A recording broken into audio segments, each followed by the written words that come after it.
नमस्कार, मेरे साथ आप देख रहे हैं न्यूज गंगा और मैं हूं निशा भारद्वाज, जहां हम आपके लिए लेकर आते हैं देश और दुनिया की सबसे ताजा तरीन और दिलचस्प खबरें। तो चलिए बिना वक्त गवाए शुरू करते हैं आज शाम 4 बजे तक की सबसे बड़ी खबरें। एमपी के मंत्री विजय शाह को सुप्रीम कोर्ट से लगा झटका। कर्नल सोफिया कुरैशी से जुड़े मामले में मध्य प्रदेश के मंत्री विजय शाह को सुप्रीम कोर्ट से कड़ी फटकार लगी है। विजय शाह की याचिका पर हाई कोर्ट के आदेश पर रोक लगाने से इंकार करते हुए कोर्ट ने अपनी नाराजगी जाहिर की है। सीजेआई बीआर गवई ने कहा कि ठीक है, कल देखेंगे इस पर क्या करना है। साथ ही सीजेआई ने पूछा कि ऐसी टिप्पणी करने की जरूरत क्या है, ये कोई समय है। उच्च पद पर बैठे व्यक्ति से ऐसे बयान की उम्मीद नहीं की जा सकती।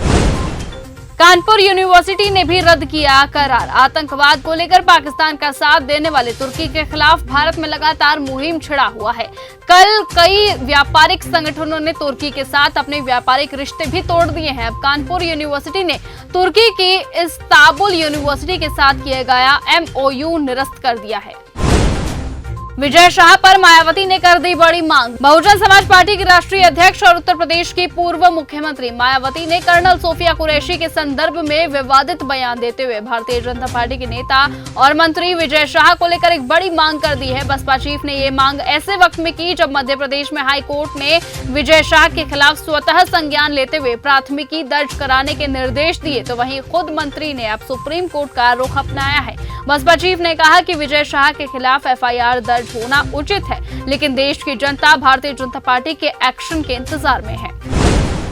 कांग्रेस करेगी जय हिंद सभा। पहलगाम आतंकी हमले के बाद भारत की ओर से चलाए गए ऑपरेशन सिंदूर और फिर पाकिस्तान के हमले के जवाब में की गई सफल कार्यवाही के बाद एक ओर जहां बीजेपी देश भर में तिरंगा यात्रा निकल रही है, तो कांग्रेस की अब सशस्त्र बलों के सम्मान में बड़े स्तर पर कार्यवाही करने जा रही है। कांग्रेस ने ऐलान किया है कि पार्टी अगले हफ्ते से 15 राज्यों में 10 दिनों तक जय हिंद सभा का आयोजन करेगी। बिहार में दलित पॉलिटिक्स का मेगा शो। बिहार विधानसभा चुनाव जैसे जैसे नजदीक आ रहे हैं, वैसे वैसे सियासी तपिश बढ़ती जा रही है। पलायन और रोजगार के मुद्दे राजनीतिक दलों के अभियानों के केंद्र में आ चुके हैं। सत्ता पक्ष और विपक्ष के सभी दल इन मुद्दों को अपनी रणनीति का मुख्य आधार बना रहे हैं। कांग्रेस के पूर्व अध्यक्ष राहुल गांधी गुरुवार को अपने नेताओं की पूरी फौज के साथ बिहार के रणभूमि में उतरे, जहां उनके सियासी एजेंडे के केंद्र में दलित समाज रहने वाला है। दलित छात्रों के साथ संवाद करने से लेकर सिनेमा देखने तक स्ट्रेटजी राहुल गांधी ने खुद बनाई है। कांग्रेस के युवा नेता कन्हैया कुमार की अगुवाई में पलायन रोको नौकरी दो यात्रा निकालकर पहले ही बिहार में प्रवास और बेरोजगारी के मुद्दों को सियासी केंद्र में ला दिया जा चुका है। अब राहुल गांधी उस सियासी धार देने वाले हैं और सियासी समीकरण सेट करने के लिए कांग्रेस के दिग्गज नेताओं के साथ उतर चुके हैं। बिहार में सभी जिलों में कांग्रेस नेता शिक्षा न्याय संवाद कार्यक्रम के जरिए दलित और अति पिछड़े वर्ग के छात्रों के साथ रोजगार और शिक्षा के मुद्दे पर चर्चा करेंगे। ऑपरेशन सिंदूर अभी अधूरा है। ऑपरेशन सिंदूर के बाद बीजेपी देश भर में तिरंगा यात्रा निकाल रही है। पीएम मोदी ने कहा कि आतंकवाद के खिलाफ हमारा जो लक्ष्य था वो पूरा हो गया है, जिस पर आजाद समाज पार्टी के अध्यक्ष और नगीना से सांसद चंद्रशेखर आजाद ने सवाल खड़े कर दिए हैं। उन्होंने बीजेपी पर निशाना साधते हुए कहा कि वो किस बात का सफलता उत्सव मना रहे हैं। क्या बैसरन घाटी में हुए हमले के आतंकी अभी भी फरार है? नगीना सांसद ने एक्स पर एक लंबा चौड़ा पोस्ट लिखकर ऑपरेशन सिंदूर को लेकर केंद्र सरकार को घेरा। उन्होंने लिखा 26 निर्दोष लोगों की हत्या के आरोपी अभी भी फरार है और केंद्र सरकार कह रही है कि ऑपरेशन सिंदूर का लक्ष्य पूरा हो चुका है। 22 अप्रैल को बैसरन में हुए आतंकी हमले में शामिल 3 खूंखार आतंकियों के पोस्टर अब चिपकाए जा रहे हैं। 20 लाख रुपए का इनाम घोषित किया जा रहा है। तो कैसे ये ऑपरेशन पूरा हो गया है? साथ ही उन्होंने कहा कि ये ऑपरेशन सिंदूर अभी अधूरा है। योगी सरकार के फैसले पर अखिलेश यादव ने कसा तंज। उत्तर प्रदेश की योगी सरकार ने नकली दवाओं और खाद्य सामग्री में मिलावट को सामाजिक अपराध करार देते हुए सख्त कार्रवाई के निर्देश दिए, जिसके बाद अब इन मिलावटखोरों की तस्वीर चौराहों पर लगाई जाएगी। योगी सरकार के इस फैसले पर अब समाजवादी पार्टी के मुखिया अखिलेश यादव ने तंज कसा। उन्होंने बीजेपी को ऐसे लोगों के पोस्टर नहीं बल्कि आईना लगाना चाहिए, ऐसी सलाह दी जिससे ऐसे अपराधियों की तस्वीर उन्हें खुद ही दिख जाए। सपा अध्यक्ष अखिलेश यादव ने मिलावटखोरों की तस्वीरें चौराहों पर लगाने के फैसले पर हमला करते हुए बीजेपी पर तंज कसा। उन्होंने अपने सोशल मीडिया अकाउंट एक्स पर लिखा, भाजपा वाले मिलावटखोरों को दर्शाने के लिए पोस्टर नहीं आईना लगाए। अब भाजपा वाले आईना लगाएंगे तो मिलावटखोर उनको सामने ही दिख जाएंगे।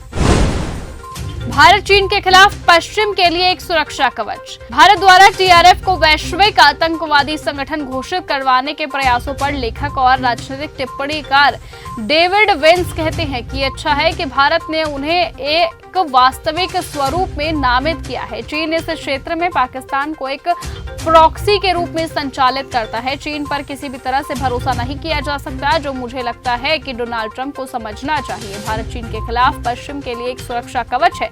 जितना अधिक हम पाकिस्तान के खिलाफ भारत की मदद कर सकते हैं, उतना ही बेहतर होगा। चीन के पाकिस्तान के साथ निहित स्वार्थ है और वो भारत की शुभकामनाओं से मेल नहीं खाते।